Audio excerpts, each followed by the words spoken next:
Hey guys, एक बार फिर से वेलकम है आपका अपने इस चैनल पे। उम्मीद करते हैं आप सभी अच्छे होंगे। इस वीडियो में हम डिस्कस करेंगे क्लास 10th का चैप्टर 5 जिसका नाम है पीरियोडिक क्लासिफिकेशन ऑफ एलिमेंट। यह वीडियो का पार्ट नंबर 3 है। अगर आपने पार्ट 1 और 2 नहीं देखा तो यहाँ पे क्लिक करके देख सकते हैं। नाउ अब हम बात करेंगे मॉडर्न पीरियोडिक टेबल। तो जो सबसे पहले साइंटिस्ट आए उनका नाम था डॉबर्नियर। डॉबर्नियर के बाद जो साइंटिस्ट आए उनका नाम था न्यूलैंड। न्यूलैंड के बाद आए मंडलीफ। मंडलीफ के बाद आए हेनरी मोसले। इन्होंने 1930 में अपनी क्लासिफिकेशन दी थी और कहा था atomic number of an element is a more fundamental property than its atomic mass. आपको याद होगा मंडलीफ ने कहा था कि सभी के सभी एलिमेंट्स की फिजिकल और केमिकल प्रॉपर्टी डिपेंड करती हैं उसके एटॉमिक मासेज के बेस पे। लेकिन यहाँ पे जो हेनरी है इन्होंने कहा कि एटॉमिक मास की जगह एटॉमिक नंबर ज़्यादा फंडामेंटल है। तो इसी बेस पे इन्होंने अपना लॉ दिया जिसे कहते हैं मॉडर्न पीरियड लॉ। इन्होंने कहा था physical and the chemical properties of an element are the periodic function of their atomic number. तो इन्होंने कहा था physical and chemical property elements की फंक्शन करती हैं उनके एटॉमिक नंबर के आधार पे। तो आपको याद है मंडलीफ ने कहा था कि फिजिकल और केमिकल प्रॉपर्टी एलिमेंट्स की फंक्शन करती हैं एटॉमिक मास के बेस पे, और एटॉमिक मास को हेनरी ने चेंज कर दिया एटॉमिक नंबर में। Modern periodic table is based on atomic number of elements. जो मॉडर्न पीरियोडिक टेबल थी वो बेस्ड थी एटॉमिक नंबर पे। तो स्टूडेंट्स ये आपके सामने रही मॉडर्न पीरियोडिक टेबल। इसमें 18 वर्टिकल कॉलम होते हैं, ये जो आप देख रहे हैं ये 18 होते हैं, इन्हें हम बोलते हैं ग्रुप। और 7 हॉरिजॉन्टल कॉलम होते हैं, इन्हें हम बोलते हैं पीरियड। अब जिस एटॉमिक नंबर की हमने बात की थी वो होता क्या है?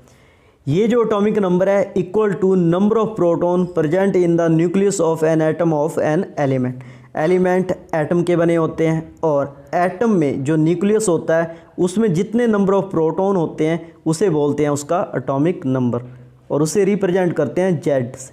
फॉर एग्जांपल यहाँ पे लिथियम की बात करें तो लिथियम के जो न्यूक्लियस होता है उसमें 3 प्रोटॉन होते हैं, तो 3 क्या होगा इसका एटॉमिक नंबर होगा। इसके बाद इसमें 18 वर्टिकल कॉलम होते हैं जिन्हें हम ग्रुप बोलते हैं, और 7 हॉरिजॉन्टल कॉलम होते हैं जिन्हें हम पीरियड बोलते हैं। अब बात करते हैं कि अगर हम पीरियड में लेफ़्ट टू राइट मूव करते हैं तो number of valence electron increase होते हैं 1 to 8 in the element present. तो ये देखो ये मॉडर्न पीरियोडिक टेबल है। आप किसी भी ग्रुप में ये देखो इसका लेफ़्ट साइड है, ये क्या है राइट। अगर हम लेफ़्ट से राइट मूव करेंगे तो number of valence electron increase होंगे। फॉर एग्जांपल यहाँ पे लिथियम, बेरिलियम और बोरॉन इस तरफ हम मूव करते हैं। लिथियम की इलेक्ट्रॉनिक कॉन्फ़िगरेशन 2 और 1 होती है, और उसके बाद बेरिलियम की 2 और 2 होती है। तो आप देख रहे होंगे कि इसके वैलेंस इलेक्ट्रॉन इंक्रीज हो रहे हैं। तो इसके बाद इन्होंने पॉइंट कहा है कि अगर हम पीरियड में लेफ़्ट टू राइट मूव करते हैं नंबर ऑफ शेल सेम रहते हैं, नंबर ऑफ शेल पे कोई इफेक्ट नहीं पड़ता। आपने 9th क्लास में नंबर ऑफ शेल्स देखे होंगे, KLM, ये सारे के सारे क्या होते हैं शेल होते हैं। देन नेक्स्ट पॉइंट इन्होंने कहा है कि all the elements of A group of the periodic table have the same number of valence electron. तो यहाँ पे देखो ये सारे के सारे क्या होते हैं ग्रुप होते हैं। हम सेकेंड ग्रुप को लेते हैं। बेरिलियम की इलेक्ट्रॉनिक कॉन्फ़िगरेशन 2 होती है, और मैग्नीशियम की बात करें इसके बाद मैग्नीशियम आता है तो 2 होती है। तो जो वैलेंस इलेक्ट्रॉन है सारे के सारे ग्रुप में 2 ही होंगे, सेम होंगे। कोई भी आप ग्रुप उठा के देख लो उस सब में जो वैलेंस इलेक्ट्रॉन है सेम होंगे।